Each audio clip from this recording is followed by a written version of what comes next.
How to add Twitch link to Instagram bio. So hello guys, welcome back to my YouTube channel. In this quick tutorial, I'll be showing you how to add Twitch link to Instagram bio.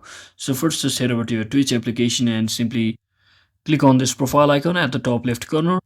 And once you click on it, you should see the option called Stream Manager right at the bottom of your screen. So once you press on it, you should see the option to share a link to your channel just like this. So simply press on this and you should see something like your link is copied to clipboard. So once you do all of that, just head back to your Instagram.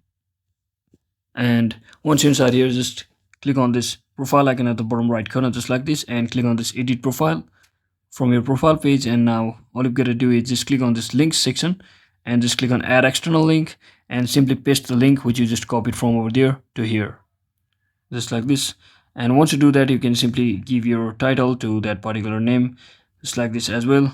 And once you are done, just click on this tick mark at the top right corner, and that is exactly how you do it guys. I hope this video was informational. If it was, don't forget to like and subscribe to the channel. See you on the next one.